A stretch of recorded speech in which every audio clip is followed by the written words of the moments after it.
December 19th, 1899. Night, Elkins Park, Pennsylvania. 400 guests flow through 110 rooms. Champagne catches gaslight. The New York Symphony Orchestra swells from the grand hall. Soprano Johanna. Gadsky's voice rises through 3 stories of Indiana limestone, past steel beams hidden behind French chateau paneling, up towards ceilings that took 2 years and $8 million to complete. Peter Arrell Brown.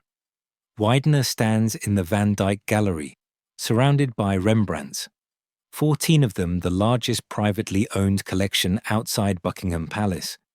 Around him, Raphaels, Titians, Vermeers, paintings worth more than most men will earn in 10 lifetimes. On the walls, proof, evidence, testimony that the German immigrant's son, who once sold mutton door to door, has transcended. He is 65 years old tonight. The house is 2 years old. It covers 300 acres, employs 100 servants, contains 55 bedrooms for a family that will never fill them all. The heating system alone required 1,500 feet of underground pipes insurance against fire, against loss, against the possibility that what he has built could ever be taken away. But watch him. Watch how he moves through these rooms. He does not rest in them, does not settle, even now, on opening night, with Philadelphia's elite admiring his collection and his architect's genius. Peter keeps moving, gallery to gallery, checking, confirming, making sure it is all still here, still real, still his, because here is what the guests do not know, cannot know, as they toast his success. This house is not a home. It is a fortress built against invisibility, a monument constructed to prove a single, desperate fact that Peter A. B. Widener exists, that he matters, that he has transformed blood and sweat and Pennsylvania street corners into permanence. The question he cannot answer tonight, will never answer, can you build your way to immortality? Or does the architecture just give you more rooms to haunt? The orchestra plays. The champagne flows. The Rembrandts watch from their frames, silent as witnesses. Chapter 1. The Spoils of Office. November 13th, 1834. A butcher shop in Philadelphia. German immigrant parents name their son Peter Arrell Brown.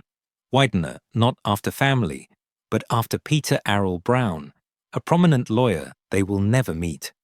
The name itself is aspiration, a borrowed identity, the first accumulation. The father works as butcher and bricklayer. The son learns both trades, blood under fingernails, mortar dust in lungs. By his 20s, Peter owns his own meat shop, selling mutton door to door, keeping books, watching how money moves through a city, how it pools in certain hands and drains from others. Then, 1861. The Civil War begins, and Peter sees what others miss the Union Army needs to eat. He secures a contract supplying mutton to troops, $50,000 profit, enough to stop selling meat himself, enough to start buying other things. But this is not the fortune. This is the seed. 1873. 12 years after the war, Philadelphia's political machinery controlled by Matthew Key, state boss. Backroom architect appoints Peter A. B. Widener as city treasurer. The position comes with a salary, but salary is not the point. Here is how it works. The city deposits its funds in the treasurer's office. Tax revenue, municipal bonds, public money. The treasurer invests these funds, and the interest, all of it, belongs not to Philadelphia's citizens, but to the treasurer himself. Spoils of office, legal, documented, theft, wearing a suit, for 4 years.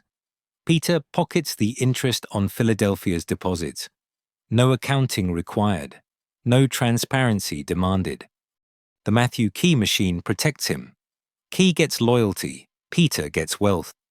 This is how fortunes begin, not through hard work, but through proximity to power, through understanding that laws are written by those who benefit from them. How much the records do not say. They were not required to say. That is the point. 1883. Peter partners with William Lukens Elkins, another Matthew Key man, another treasurer who kept the interest. Together they found Philadelphia Traction Company. They do not invent streetcars. They consolidate them. Buy out competitors, eliminate choice, create monopoly. By 1885, they control every streetcar line in Philadelphia. Workers earn $1.50 per day for 12-hour shifts. Stand on the platforms in winter, breathe coal smoke, pull the levers. The cars run every 8 minutes. The workers are replaceable. The profits are Peter's. He expands. Founding organizer United States Steel. American Tobacco Company. The names that will define American industry. And through partnership with J.P.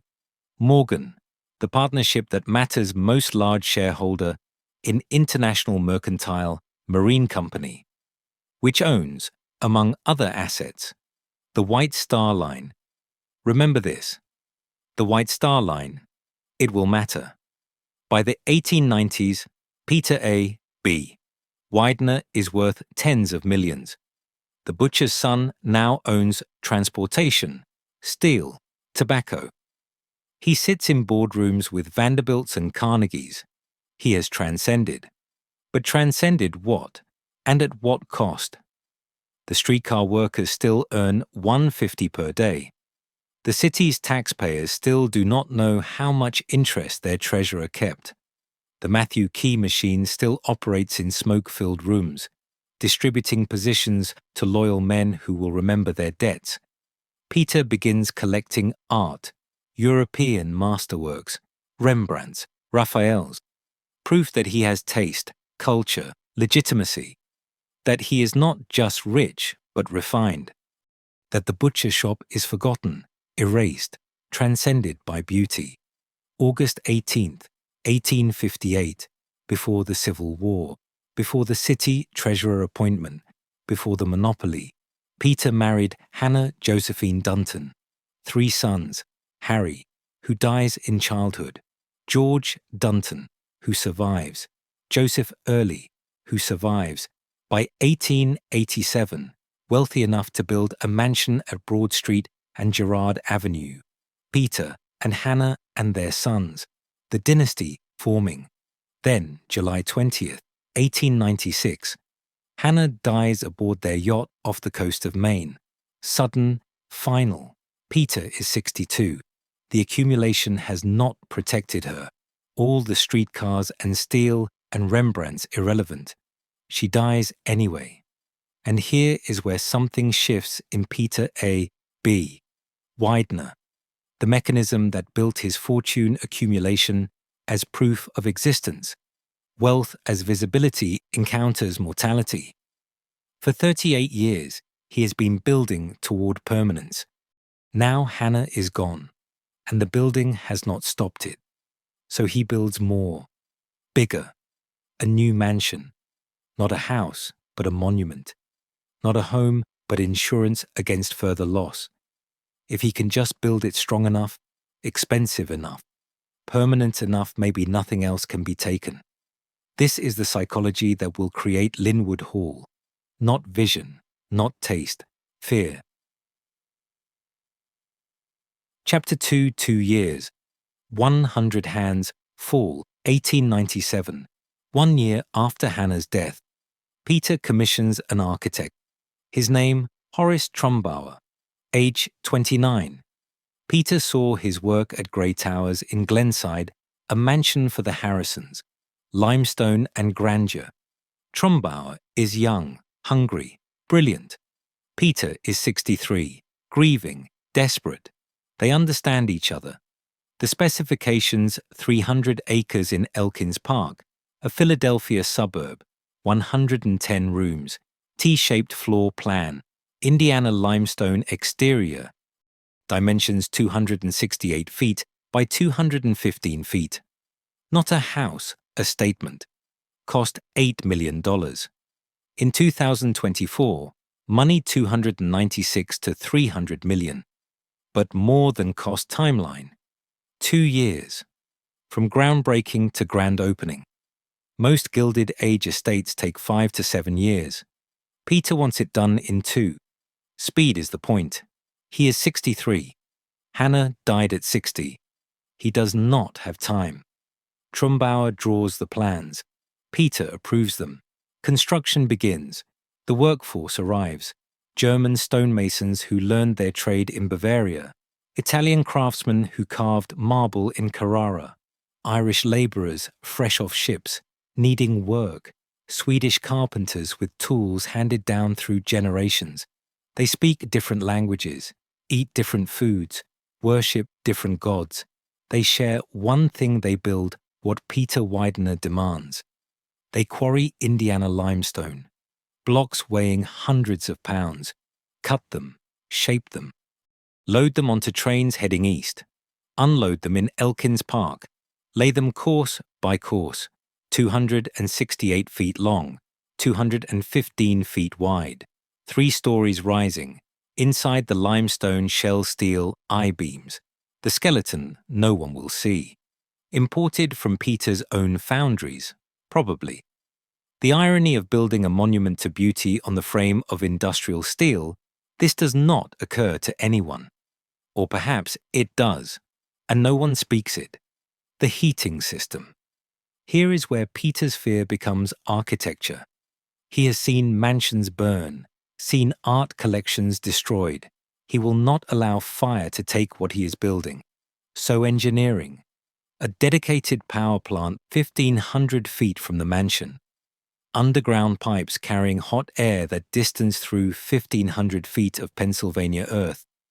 Dozens of men digging tunnels, laying pipe, testing pressure, ensuring that heat reaches every room without flame ever entering the house.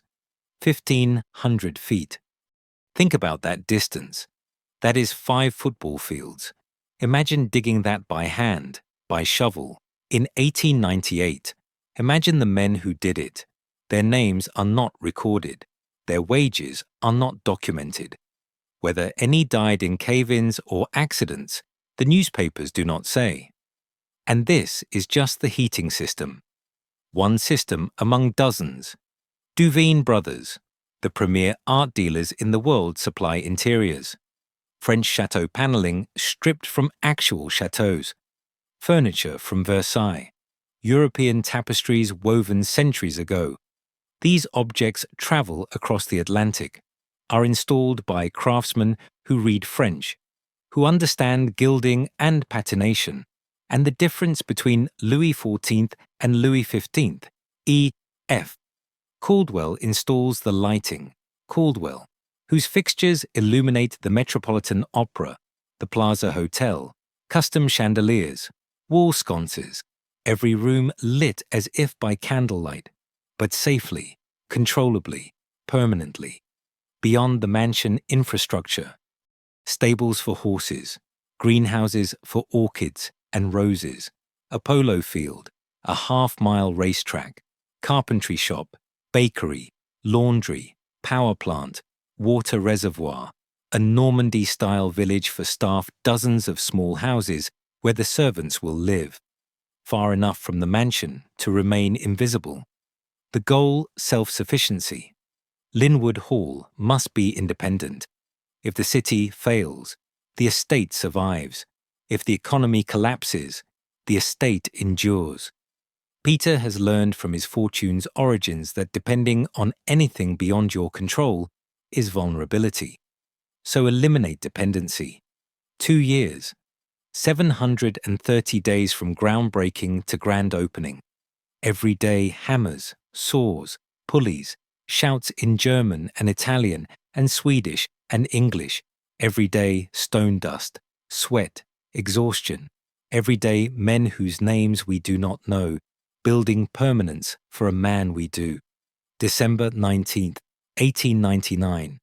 Grand opening, 400 guests arrive, Philadelphia's elite. Industrialists, bankers, society, women in silk. The New York Symphony Orchestra performs. Soprano Johanna Gadsky, German-born, internationally famous, sings in the Grand Hall. Her voice rises through 3 stories, fills 110 rooms. Champagne flows. Guests wander gallery to gallery, gasp at Rembrandts, admire the Raphaels, touch the Versailles furniture, carefully, reverently, compliment Peter on his taste, his vision, his achievement, on time, on budget, through methods never documented. Here is what the newspapers do not report. Were there accidents, construction deaths? Did workers suffer injuries from falls, from heavy materials, from tunnel work? Union records from 1897 to 1899 do not exist, or were not kept, or were not preserved, or were intentionally destroyed. The workers who built Lynnewood Hall are as invisible in history as they were in Peter's vision of grandeur. We know German stonemasons came. We know Italian craftsmen carved marble. We know someone dug 1,500 feet of tunnels. But who? What were their names? How much were they paid? Did their families eat well that year? The building stands. They vanish. This is how monuments work. Chapter 3. The American Versailles. 1900. The house is 1 year old. 3 generations of Wideners move in. Peter, now 66. His son, George Dunton Widener, and George's wife, Eleanor née Eleanor Elkins, daughter of Peter's business partner, William Lukens Elkins.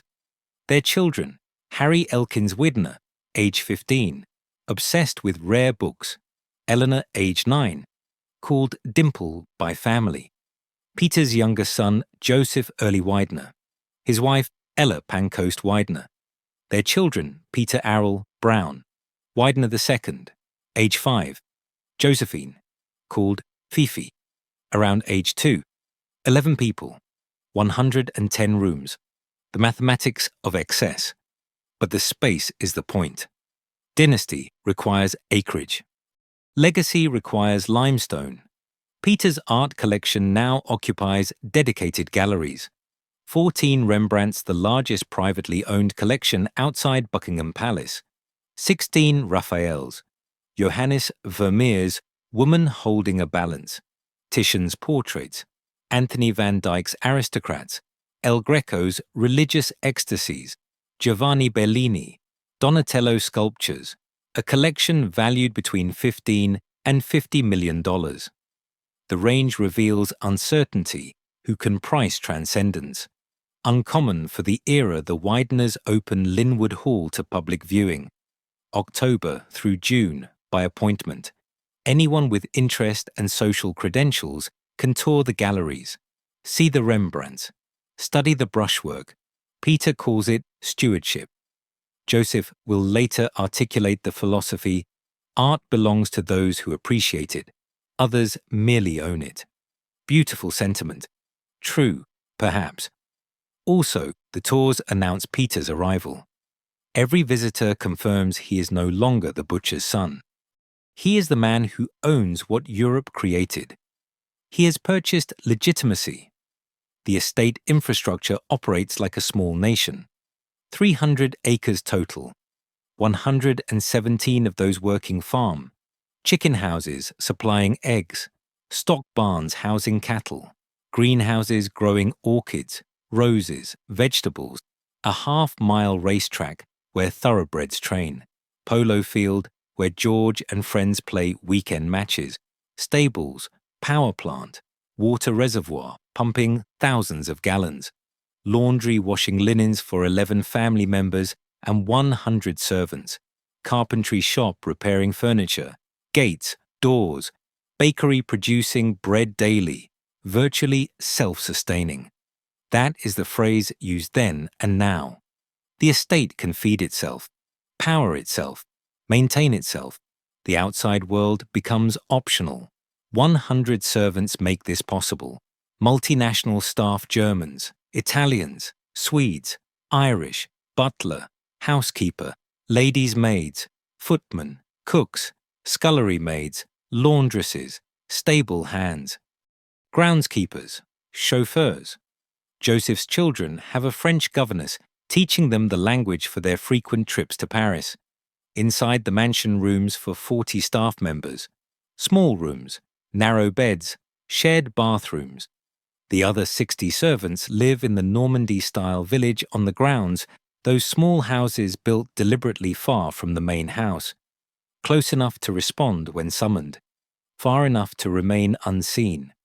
The servants wake before the family, light fires, prepare breakfast, polish silver, dust Rembrandts, sweep marble floors, trim hedges, feed horses, collect eggs, bake bread, serve lunch, clear plates, polish more silver, serve dinner, clear again, turn down beds, bank fires, sleep, wake, repeat.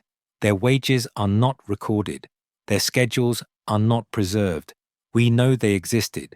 We know they were essential. We know they were invisible. This is what self-sufficient means: enough exploited labor to create the illusion of ease. Peter walks his 300 acres, sees the greenhouses, the stables, the power plant, sees 100 people maintaining his vision, sees art galleries that rival European museums, sees his grandsons playing in halls lined with Raphaels. And what does he feel? Control, security, permanence, every detail managed, every vulnerability eliminated, the fortress complete. April 1912, 12 years after moving in, George and Eleanor Widener travel to Europe with their son Harry, officially searching for a new chef for the Ritz-Carlton Hotel in Philadelphia, which they own, also purchasing a wedding trousseau for Dimple, who will marry soon. Also, Harry collecting rare books, first editions, manuscripts, the oldest copies available. They book return passage on a new ship, the largest ship afloat, the most luxurious, the safest by reputation. First-class cabins, C-80 for George and Eleanor, C-82 for Harry, the best accommodations available. The ship's name Titanic, owned by White Star Line, which is owned by International Mercantile Marine Company, in which Peter A.B. Widener is a large shareholder through his partnership with J.P. Morgan. The same corporate machinery that built his fortune now carries his heirs across the Atlantic. April 10th, 1912, Titanic departs Cherbourg, France. George and Eleanor and Harry board, also boarding Eleanor's maid, Amalie Giger, George's valet, Edwin Herbert Keeping. 5 Widener employees crossing the ocean in the hull of Peter's investment. Back in Elkins Park, Peter, age 77, waits. Joseph and Ella wait.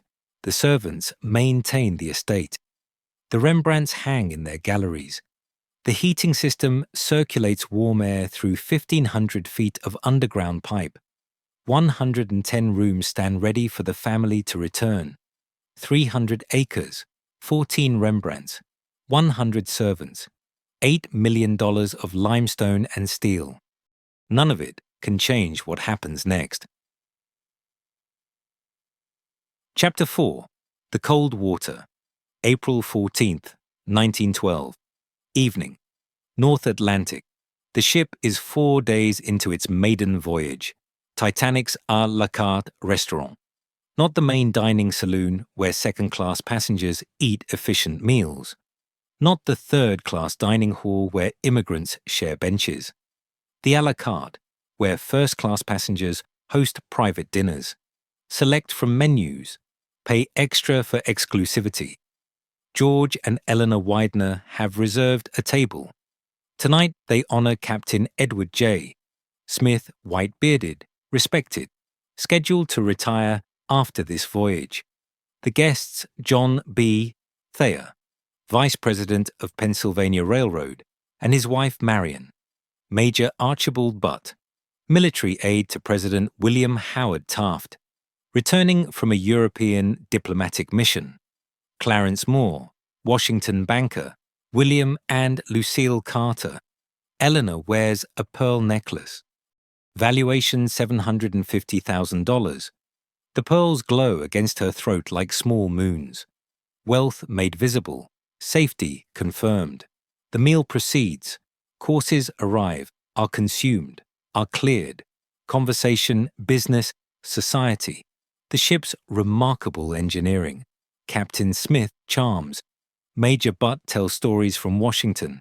George discusses the Ritz-Carlton Hotel's expansion. Eleanor mentions the wedding trousseau purchased in Paris for Dimple. Harry, at the next table with younger passengers, probably discusses his recent book Acquisitions First Editions, rarities, the treasures he'll add to his library at Lynnewood Hall. A little before 9 in the evening, Captain Smith excuses himself. Duties call. He must check the bridge, review the ship's position. The party continues without him. After the ladies retire to their cabins, the men move to the smoking room. Leather chairs, cigars, brandy. John Thayer and George Widener settle in, discussing what railroads real estate. The beauty of the ship cutting through calm seas. They are still there at 11:40 when Titanic strikes the iceberg. The collision is not dramatic, not violent. A scraping sound, a shudder. The ship does not immediately list, does not scream. Passengers in first-class cabins barely feel it. Some sleep through it entirely. In the smoking room, men look up from their brandy, curious but not alarmed. But within minutes, stewards move through the corridors, polite, urgent, life jackets, please, proceed to the boat deck. This is precautionary. Remain calm. George and Harry find Eleanor in cabin C80. Amalie Giger, the maid, is with her.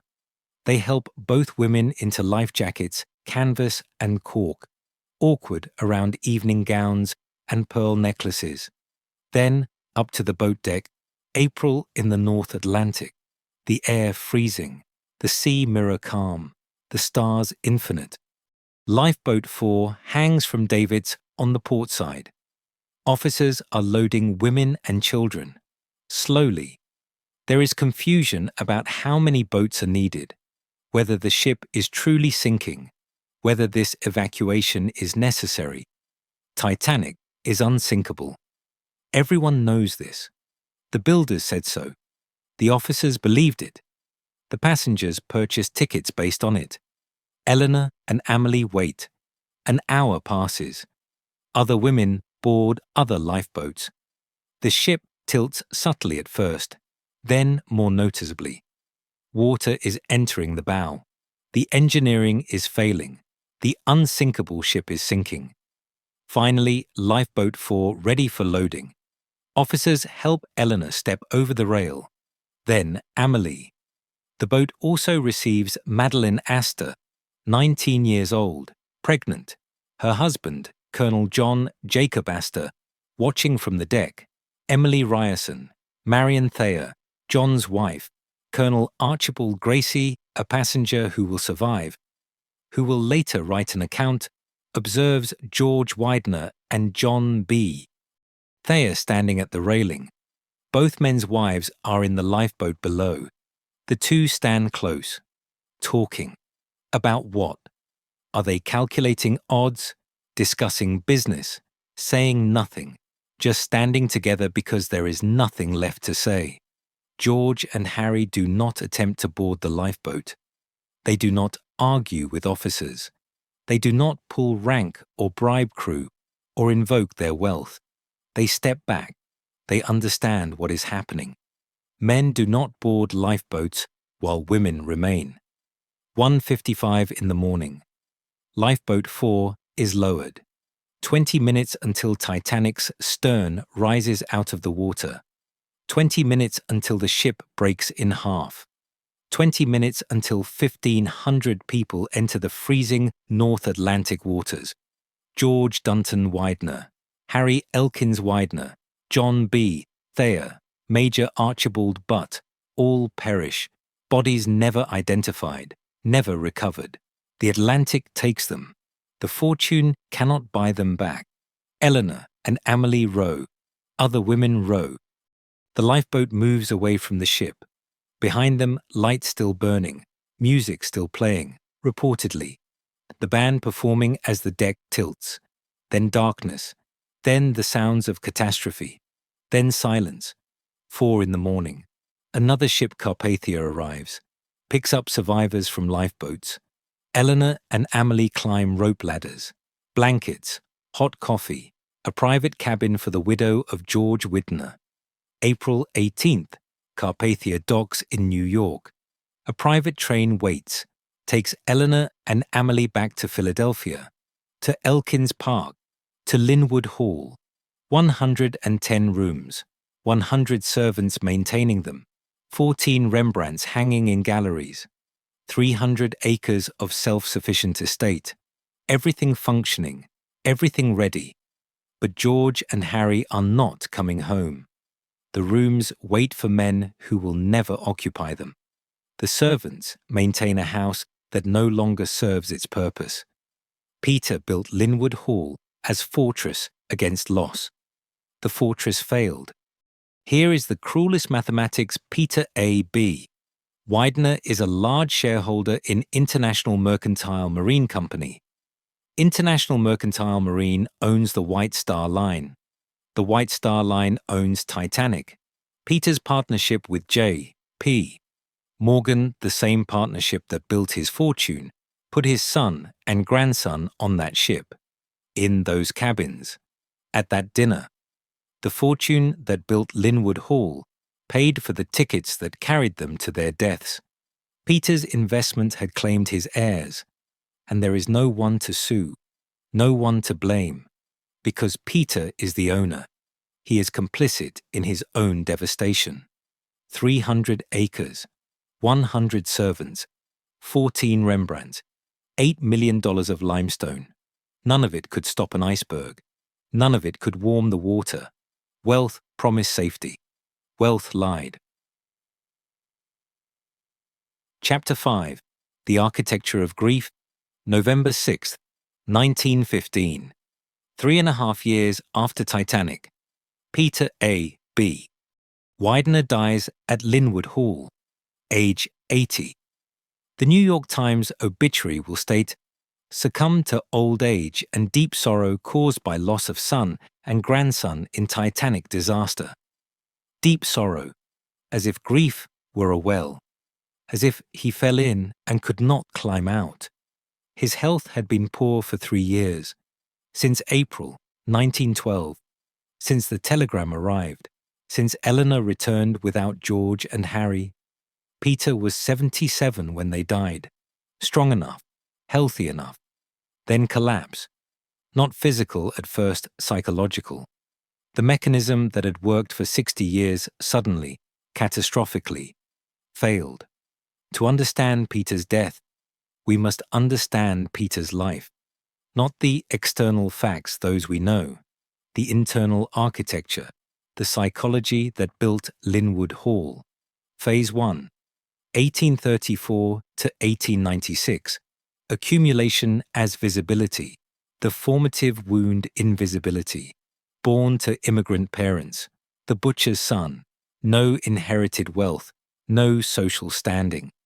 No acknowledgement that he existed beyond the transaction of selling meat. Every dollar he earned was proof I am here, I matter, I am real. The art collection began as evidence, not because Peter loved Rembrandt's technique or Raphael's composition, because Rembrandt's announced the butcher's son now owns what Europe created. The invisible has become visible. The marginalized has transcended. This is not cynicism. This is diagnosis. Peter genuinely appreciated beauty, but appreciation served a function reassurance. Every painting confirmed his existence. Every gallery visitor validated his transformation. Accumulation as constant affirmation. I am real. I am seen. I am permanent. Then Hannah died, July 20th, 1896, Phase 2, 1896 to 1912. Accumulation as insurance against loss. Hannah's death should have taught Peter that accumulation cannot prevent mortality. Instead, it taught him he had not accumulated enough. If he could just build bigger, stronger, more permanent, maybe nothing else could be taken. 1 year after Hannah's death, Lynnewood Hall commissioned The Timeline, 2 years. The Psychology, Desperate Speed. Peter is 63. He does not have time to grieve properly. He has time to build. Every decision reveals the mechanism. The 1,500-foot heating system, not convenience but paranoia. Fire could destroy the art. So eliminate fire, dig tunnels, bury pipes, engineer safety at any cost. The self-sufficient estate, not vanity, but control. If the city fails, the estate survives. Eliminate dependency. Remove vulnerability. 14 Rembrandts, 300 acres, 100 servants, each element insurance. Peter needed to believe that if he controlled enough, accumulated enough, built strong enough, he could control mortality itself. Not consciously. No one thinks this explicitly. But the behavior reveals the belief. Build permanence. Become permanent. And for 16 years, it worked. George and Eleanor lived at Lynnewood Hall with Harry and Dimple. Joseph and Ella raised Peter II and Fifi. 3 generations under Indiana limestone. The dynasty secured, the fortress functioning. Peter could walk his galleries, see his Rembrandts, count his servants, and know I have built this. It will last. I will last through it. Then, April 15th, 1912, George and Harry drown. Phase 3, 1912 to 1915. Paralysis. The mechanism collapses. The accumulation failed. All of it useless. The limestone could not stop ice. The wealth could not warm water. The corporate empire killed its own creators. Every system Peter designed to prevent loss had permitted the worst loss imaginable. For 3 years, Peter lives in Lynnewood Hall with this knowledge. 3 years walking galleries full of art that promised transcendence and delivered nothing. 3 years maintaining an estate designed to be fortress that became tomb. Watch what happens to the house itself. The library, Harry's domain, filled with his rare book collection, converted to a ballroom. The books removed, given to Harvard, where Eleanor will fund a $2 million memorial library, the Harry Elkins Widener Memorial Library, dedicated June 1915. Eleanor stipulates no stone of this library shall be touched as long as it stands. Permanence through architecture.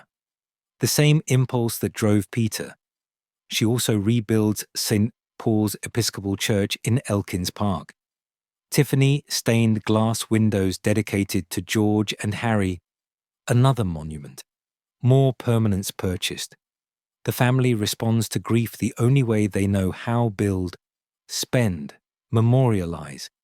But Peter cannot monument build his way through this.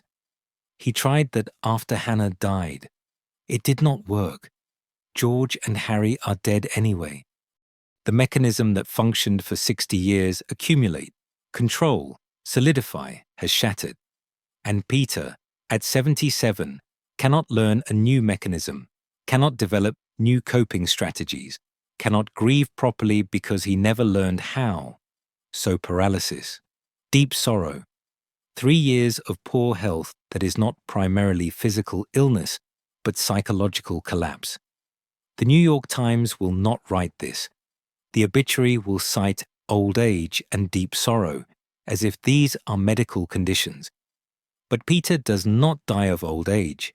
80 is not young, but it is not fatal. Men live longer. Peter dies because the architecture of his psychology collapses. Because the belief system that sustained him accumulation as immortality has been proven false, and he cannot survive the proof. November 6, 1915. Peter dies at Lynnewood Hall. They place his body on a bier in the Van Dyck Gallery, below his portrait, surrounded by Rembrandts. Hundreds of friends and employees file by to pay respects. The Van Dyck Gallery, the same room where he stood on opening night, 1899, surrounded by proof of his transcendence. Now his body displayed like art. Wealth has transformed him into object. The gallery designed to announce his existence becomes the room where his existence ends. The estate is valued at $31,589,353, $1915, equivalent to roughly $800 million today. What does it matter? George and Harry are still dead. The fortune still killed them. The accumulation still failed.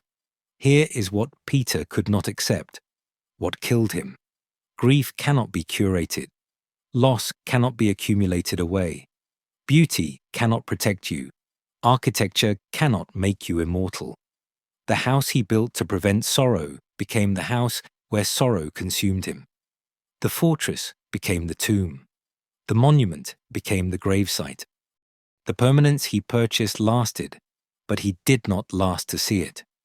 He died in the house that was supposed to make him permanent, realizing, perhaps, in his final moments, that nothing he built mattered, that he was always mortal, that the butcher's son became a rich man who died sad. This is not poetry. This is diagnosis. Peter's life demonstrates displacement through accumulation, using material acquisition to manage psychological wounds, invisibility, loss, mortality. When Hannah died, he did not grieve, he built. When George and Harry died, the mechanism failed. He could not build his way out anymore. The 3 years of deep sorrow represent the collapse of his primary coping strategy. He died not of old age, but of forced realization. The visibility he spent 80 years constructing was meaningless. The permanence he purchased was illusion. The architecture could not save him, could not save anyone. Joseph inherits everything. Lynnewood Hall, $31 million. The obligation to maintain what Peter built. The burden of someone else's dream. Chapter 6. The Dutiful Son. Joseph Early Widener. Born August 19, 1871. 44 years old when his father dies. 44 years of being Peter's son. George's younger brother. The one who stayed home while George built the business. The one who loved horses more than streetcars. Art more than steel. Now heir. Not by choice, but by survival. George drowned. Peter died. Joseph remains. Inherit everything. Maintain everything. Guard someone else's obsession. He continues the Public Access Program, 1915 to 1940 art collection, open by appointment, October through June. Anyone with proper credentials can tour the galleries. See the Rembrandts. Joseph maintains his father's philosophy art belongs to those who appreciate it. Others merely own it. Beautiful sentiment. But which is Joseph appreciator or owner? And if he is caretaker, not owner, then what is he prisoner guardian, curator of a dead man's vision? Small rebellions emerge. 1916. Joseph hires Jacques Greber, French landscape architect, to redesign the gardens. Greber creates formal French gardens geometric, controlled, different from what Peter built. The original 33-acre garden design is buried, literally. Greber's vision replaces Peter's. Small defiance.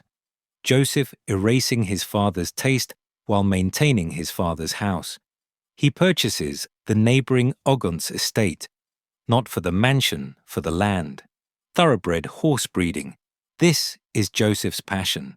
Not collecting art, not building empires, breeding horses, watching them run. 79 stakes race winners over his lifetime. President of Belmont Park Racetrack, owner of Hialeah Park in Florida. 1930 builds a 40,000 square foot mansion in Palm Beach, the family spreading out, away from Lynnewood Hall, toward lives of their own. His son, Peter A. B. Widener II, builds kennels on the Lynnewood grounds, breeds German shepherds, another generation finding their own passions beyond Peter Sr.'s vision. But the art remains. Joseph refines his father's collection. The 400 paintings Peter accumulated, Joseph reduces them to 100. Judicious pruning, the National Gallery will later call it, selling lesser works, acquiring masterpieces, quality over quantity. The collection becomes tighter, better, more valuable. By the 1920s, 100 paintings, all masterpieces, all perfect examples of their artist's work. Is this stewardship, or is Joseph improving what Peter started? Is he serving his father's vision, or correcting it? The 1930s arrive. The Great Depression destroys fortunes. Gilded Age estates crumble. Families sell art collections to survive. Joseph manages carefully. Due to his stewardship, Lynnewood Hall survives the Depression when many grand properties fall. But survival requires effort, maintenance, constant attention. The burden grows. 1939. The National Gallery of Art in Washington, D.C. opens. Andrew Mellon's vision, a museum funded by private collectors, given to the nation. Joseph donates a vast part of his collection for the opening ceremony. Not all of it, not yet, but substantial pieces. First offering. Testing whether he can let go. October 28, 1940. Time magazine runs a feature. For many years, the last great private U.S. art collection has hung on the walls of Lynnewood Hall, a chill, pedimented mansion in Elkins Park, Philadelphia suburb. Chill, pedimented, not warm, not welcoming, chill. The magazine describes Joseph as ailing at 69. That same year, Joseph's son, Peter II, publishes an autobiography, title Without Drums. In it, he describes his upbringing, the gilded cage of Lynnewood Hall. He calls the mansion a mausoleum. He writes, "The days of America's privately owned treasure houses are over. They are gone with the wind. Lynnewood Hall can, I suppose, be called the last of the American Versailles." Read that again. Peter II calls his childhood home a mausoleum, calls private art collections extinct, declares the age over. This is not sentiment, this is obituary. He is writing the death certificate for his grandfather's dream, while his father still lives in it. 1942. Joseph donates the rest. Over 2,000 works, paintings, sculptures, Chinese porcelains, decorative art objects, everything. The gift more than doubles the National Gallery's Dutch paintings, creates a permanent Widener collection within the museum. One account unverified. Third hand mentions that Joseph bid a tearful goodbye to the art collection when it was moved from Lynnewood Hall to Washington, D.C. Who witnessed this? Who reported it? Is it true? Or is it the story we want to believe that Joseph loved the collection, that giving it away hurt, that he was reluctant steward forced by duty? Maybe he wept. Maybe he felt relief. Maybe both. Maybe he stood in the galleries watching workers crate Rembrandts and thought finally, I am free. Because here is the question. No one asks, what did Joseph want? We know what Peter wanted: permanence, visibility, transcendence.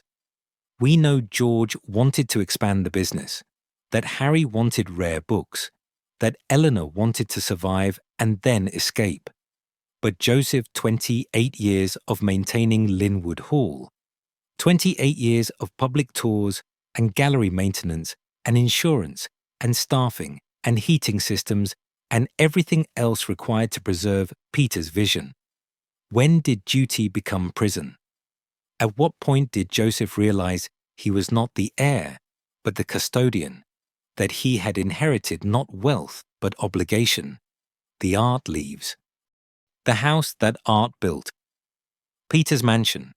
Peter's dream. Peter's fortress becomes just a house. 110 rooms with empty walls. What is it for now? What purpose does it serve? October 26, 1943. Joseph dies at Lynnewood Hall. Heart attack. Age 72. 1 year after the art left. 1 year after the donation. Coincidence or consequence? Did the stress of maintaining the collection for 28 years take its toll, or did finally releasing that burden allow him peace? Was the heart attack purely medical, or the culmination of decades of psychological strain? The timing raises questions we cannot answer. The estate is sold, the southern portion subdivided for development, the northern portion, Lynnewood Hall itself, and 34 remaining acres sold to private buyers attempting to create a seminary. The dynasty ends. The monument becomes real estate. This is the pivot, the single moment when asset becomes burden, when the estate shifts from place of purpose to place of problem. The art gave Lynnewood Hall meaning. Once the art left, what remained? 110 rooms too expensive to maintain. 110 rooms designed for a specific function that no longer exists. 110 rooms becoming obsolete in real time. Every subsequent owner will discover this. The seminary will discover it. The Korean church will discover it. Even the Preservation Foundation will discover it. Lynnewood Hall is a beautiful white elephant, a magnificent burden, a monument so expensive to maintain that no private entity can afford it. Joseph gave away the art because he had to, not financially, morally. Peter built Lynnewood Hall to house art that would announce transcendence. Joseph realized private transcendence is prison. If art belongs to those who appreciate it, then art belongs in museums, not mansions. So he gave it away, liberated it, liberated himself, and then he died. Mission complete. Burden released. The dutiful son served his father's dream for 28 years, then dismantled it with a donation. The house that art built became the house art abandoned.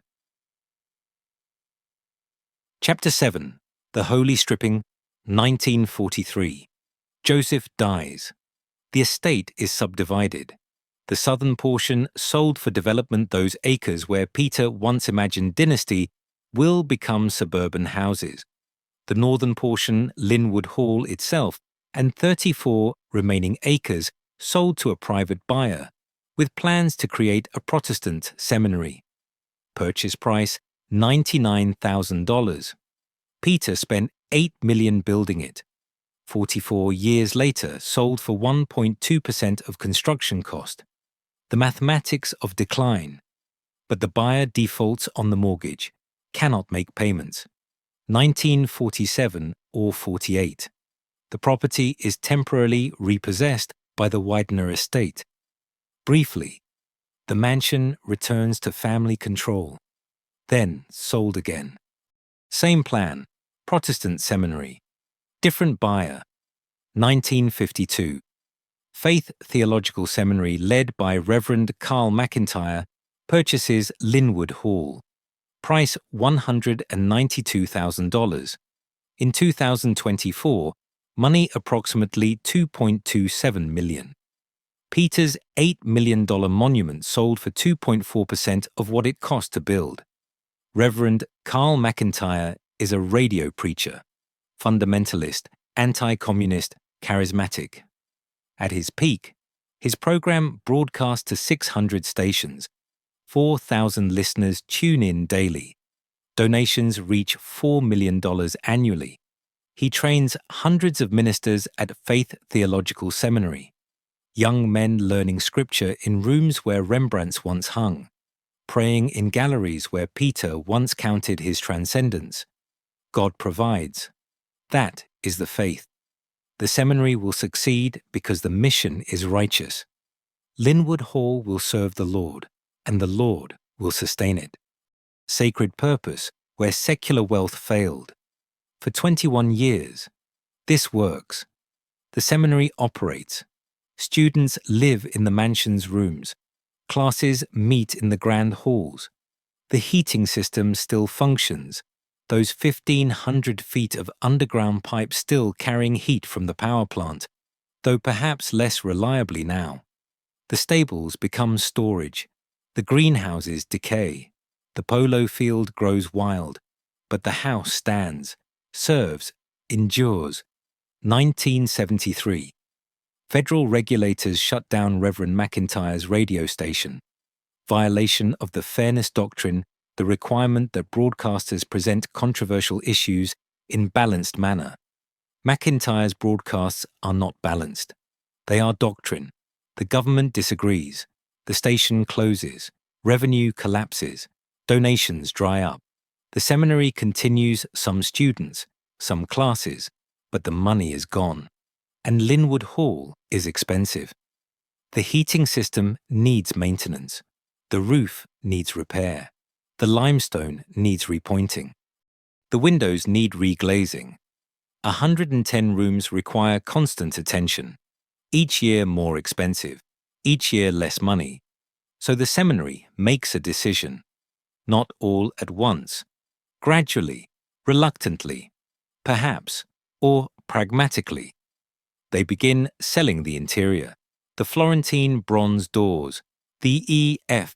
Caldwell lighting fixtures, custom chandeliers, wall sconces, irreplaceable, the French chateau paneling Duveen Brothers, imported from actual French chateaux, the marble mantels, the brass hardware, the carved woodwork, anything severable, anything sellable. Architectural salvage dealers arrive, antique dealers, private buyers who want Gilded Age authenticity for their own homes. The seminary sells piece by piece. Not the structure remains, but the texture, the detail, the elements that made Lynnewood Hall not just large, but beautiful. Imagine the process. Men with crowbars and screwdrivers, removing sconces from walls, prying paneling from plaster, carrying out doors frame and all. The house being unmade, reverse construction. What took 2 years to install stripped in afternoons. Where did the pieces go? Scattered. A chandelier ends up in a lawyer's office in Harrisburg, a marble mantel in a dentist's waiting room, paneling reinstalled in a restaurant in Pittsburgh, the bronze doors, who knows, sold, resold, lost to history. Peter built Lynnewood Hall to last centuries, to be permanent, to transcend. The seminary sells his permanence by the pound to pay electric bills. This is not villainy. This is economics. The seminary cannot afford to maintain what Peter built. They must choose, sell the fixtures, or close entirely. They sell. They survive longer because they sell. But what they are selling is the reason the house mattered. The artistry, the craftsmanship, the irreplaceable. The 1980s arrive. Things really start to go south, that is the phrase used by later observers. The director starts selling assets to make ends meet. Not just interior fixtures now, anything valuable. Records sold or discarded. Architectural drawings gone. The stuff of a history lost because the present needs cash. The house begins to show neglect. Broken windows not replaced. Leaking downspouts not repaired. Water, the enemy of all buildings, infiltrates, enters through the roof, runs down walls, pools on floors, freezes in winter, expands, cracks plaster, warps wood, breeds mold. By the mid-90s, Lynnewood Hall is in crisis. The seminary cannot continue, cannot afford the property, cannot sell it for enough to matter. Faith Theological Seminary collapses under the weight of maintaining Peter's dream. 1996. Sheriff's sale. The property sold to settle debts. First Korean Church of New York purchases it. Price not publicly recorded. By this time, all three buildings on the property, the main house, the lodge, the gatehouse, are in various states of dilapidation. The gatehouse is fully abandoned, uninhabitable. Peter spent $8 million building something to last forever. 97 years later, it is sold in a sheriff's sale to settle a seminary's debts. The art gone to Washington. The interior sold to pay bills. The architecture itself dismembered. Here is what this reveals when you build a monument too expensive to abandon and too expensive to maintain. It dies slowly, by sale, by stripping, by piece dissolution. The permanence becomes impermanence. The fortress becomes salvage yard. Beauty becomes commodity. Peter believed accumulation could defeat mortality. But accumulation creates its own mortality. Each object acquired requires maintenance. Each room built requires heating. Each system installed requires repair. Accumulation demands perpetual investment. When the investment stops, the accumulation decays. The seminary tried, genuinely tried, turned the mansion to sacred purpose, trained ministers where Peter trained his grandsons. But even God or faith in God, or donations inspired by faith could not sustain what Peter built. The economics defeated the theology. Mammon outlasted mission. And so, stripping, selling, the slow death that leaves the skeleton standing while the flesh is eaten. Lynnewood Hall in 1996 is no longer Lynnewood Hall. It is a shell, a memory, a ruin wearing the shape of grandeur. Chapter 8 The Tax Trap, 1996 to 2023. 27 years. First Korean Church of New York owns Lynnewood Hall. Dr. Richard Yoon, pastor, leader. Responsible party cannot use it, cannot afford it, cannot escape it. The church purchased the property believing, perhaps, in possibility.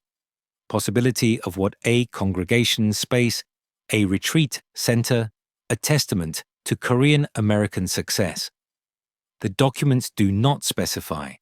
The intentions remain unclear. What is clear, the reality defeats the dream. Annual property taxes well over $100,000 per year. Cheltenham Township assesses the property, sends the bill, expects payment. Dr. Yoon argues for tax-exempt status, religious property, educational use. The church claims exemption under Pennsylvania law. Cheltenham Township disagrees, takes the church to court. The question is the property actually being used for religious or educational purposes? Is there a congregation? Are there services, classes? Any evidence of the claimed use? 2006. Court rules. Decision. Property had not demonstrably been used for religious or educational purposes since 1998. The tax exemption is denied. The church owes taxes, back taxes, interest, penalties. The bill grows. Dr. Yoon fights, appeals, lawsuits, year after year. The legal battle consumes resources, attorney fees, court costs, time, energy, and all the while the property decays. Because here is the trap, Dr. Yoon cannot pay the taxes, cannot afford to maintain the building, cannot use it for its claimed purpose, but also cannot easily sell it, cannot escape. May 2019. The property is listed for sale. Asking price $11 million, ambitious, aspirational. The listing attracts attention. Multiple offers come in, some reportedly above asking price, 11 million, 12 million, more. But the sales do not close. Dr. Yoon rejects the offers. Why? What terms is he demanding? What prevents the transaction? The records do not explain. Perhaps he wants assurances about future use. Perhaps he disputes title issues. Perhaps he calculates that holding out will bring higher offers. Perhaps he simply cannot accept that the property is worth so little compared to its history. Whatever the reason, the house remains unsold.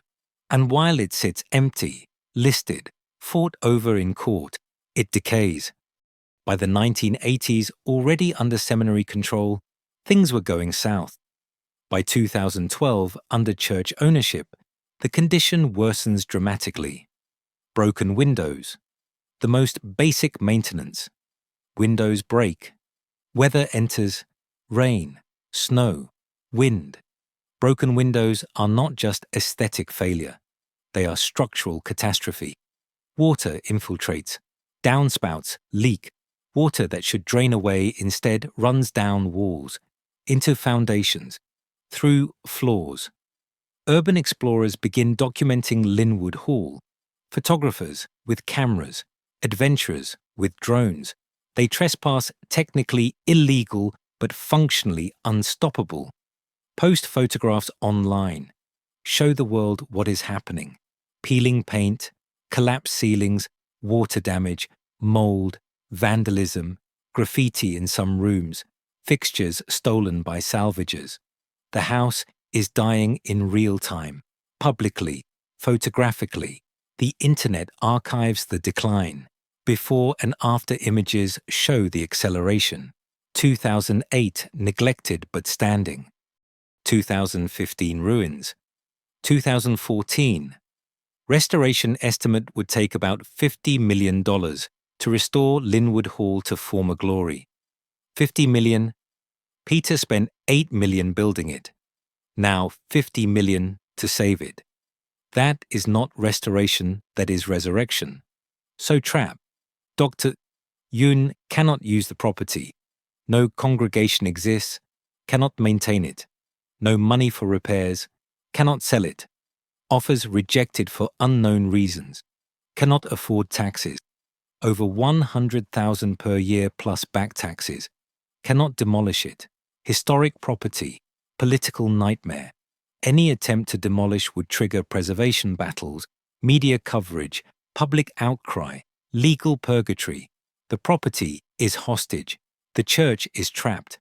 And the house, Peter's monument, Peter's fortress, is becoming ruin.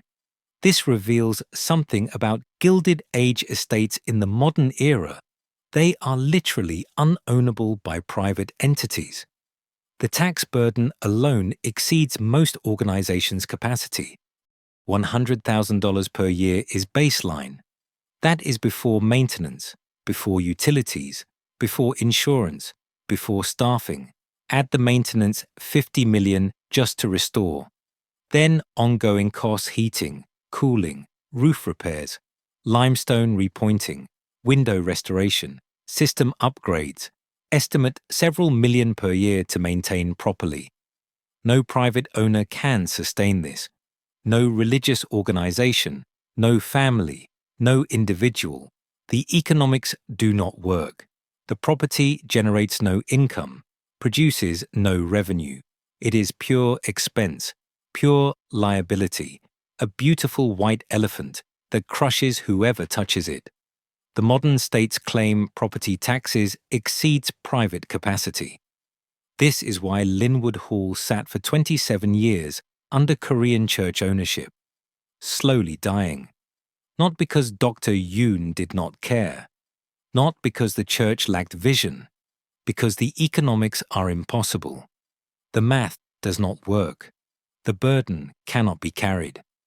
Peter built Lynnewood Hall to prove he could transcend mortality through accumulation. The irony: his accumulation created something that cannot die quickly, cannot be demolished, cannot be easily erased. It must decay slowly, publicly, painfully. The permanence he purchased became a curse. The monument became millstone. By 2020, the situation is critical. The house might not survive. Second largest Gilded Age mansion in America, historic, irreplaceable, architecturally significant, might become rubble. Not through decision, but through neglect. Not through demolition, but through decay. Too expensive to save, too significant to destroy. Frozen, trapped, dying. Chapter 9. The Rescue, February 8, 2023. Lynnewood Hall Preservation Foundation announces purchase agreement, a non-profit, not a private buyer, not a religious organization, not a billionaire savior, a foundation, collective effort, public trust. The founder and executive director, Edward T. Tome.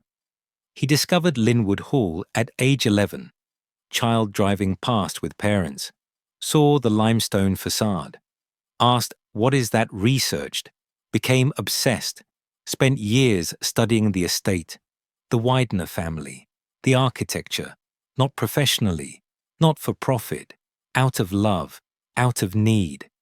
This is important. Tome's obsession mirrors Peter's. Peter needed to build Lynnewood Hall to prove he existed, mattered, transcended. Tome needs to save it for similar reasons, to prove he matters, to solidify his identity through architecture, to make permanent something beautiful before it disappears. Obsession answering obsession across a century. June 27, 2023. The sale finalizes. Purchase price $9 million. Ownership passes from First Korean Church of New York to Lynnewood Hall Preservation Foundation. After 80 years of private and religious control, 1943 to 2023, the house Peter built for his dynasty becomes everyone's. Private palace becomes public trust. Closed mansion begins opening. But acquisition is not restoration. The foundation now owns a ruin. $9 million bought the problem, not the solution. The real work ahead, the real cost unknown but estimated at $50 million minimum. The foundation statement, initial goal of acquiring Lynnewood Hall, perhaps largest hurdle, finally accomplished after expenditure to date of more than $9 million. More than $9 million. The purchase price plus legal fees, inspections, negotiations. The foundation spent years fundraising just to buy the problem. Now, restoration. Timeline at least 25 years. Peter built Lynnewood Hall in 2 years. Restoration will require 25. What he assembled through exploitation and speed, German stonemasons working 12-hour days, Italian craftsmen carving marble under pressure, Irish labourers digging tunnels in brutal conditions will be rebuilt through collective will, proper permitting, modern labour laws, careful preservation. 25 years, that is 1/3 of a human life. That is longer than Peter lived in the house, longer than Joseph maintained it. The restoration timeline exceeds the dynasty's occupation. The operating reality after restoration completes. The foundation estimates $1 million annually to maintain and staff. Every year. Forever. This is the cost of permanence in the modern era. Not $8 million once, $1 million annually, in perpetuity, forever. This reveals the central impossibility of Gilded Age estates. They require continuous subsidy. They cannot be self-sustaining. Peter's vision, the self-sufficient estate, the fortress independent of the outside world, was always illusion. The estate required 100 servants' labour, required Peter's corporate empire funding it, required constant investment. When the investment stopped, the estate died. Now public subsidy, donations, grants, fundraising galas, memberships, tours, gift shop revenue, government support. The foundation must raise $1 million per year to keep the lights on. This is the price of saving Peter's vision. This is the cost of his permanence. But work begins. September 2023. A music video films on the grounds. Not restoration revenue. Lynnewood Hall as film location. The ruins as backdrop. $14 per ticket for public tours. $50 for special events. The mansion monetized to save the mansion. November 2024. The foundation hosts the Philadelphia Beaux Arts Ball. Black tie, champagne. Dancing in rooms that are still damaged but cleaned enough for one night. Tickets $500, $1,000 for VIP. Fundraising. Always fundraising. The house built by one man's fortune, now sustained by collective pennies. Plans begin public opening in 2026. Not full restoration that takes 25 years, but partial opening. Tours of certain rooms, access to gardens, educational programs, school groups, researchers, the foundation transforming Lynnewood Hall from private monument to public resource. 2025. The property is listed on the National Register of Historic Places. Official recognition. Federal acknowledgement that Lynnewood Hall matters. That it is worth saving. That it is part of American heritage. American heritage. Not Widener heritage, not private legacy. Public trust, national significance. This is the democratization of grandeur. What private wealth built, private wealth cannot sustain. Peter wanted permanence for himself, for his dynasty, for his name.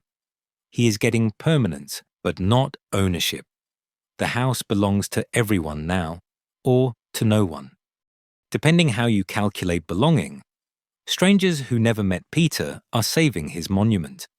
People who never knew George, or Harry, or Joseph are volunteering, donating, fundraising to preserve their story.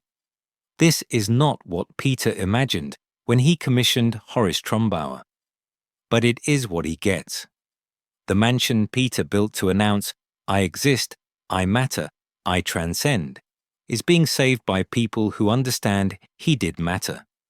The house does transcend, but not because of his wealth, because of the story, because of what it reveals about wealth, about permanence, about the American dream's beautiful promises and ugly costs.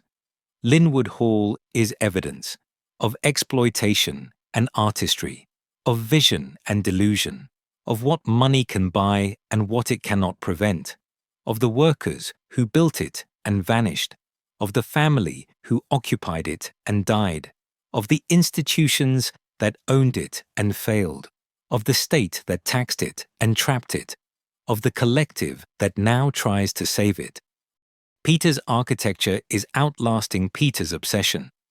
The limestone endures, the steel frame holds, the rooms wait, empty but not abandoned, ruined but not destroyed, decaying but not dead. Peter built something that cannot easily die, and so rescue, slowly, expensively, collectively. The house is opening. The story is being told. The permanence Peter purchased is being achieved but shared, not hoarded. Private made public, closed, opened. Dynasty becoming democracy. Chapter 10. What We Save. Peter Arrol Brown Widener. Born November 13, 1834, to German immigrant butcher. Died November 6, 1915. Ranked 29th richest American in history.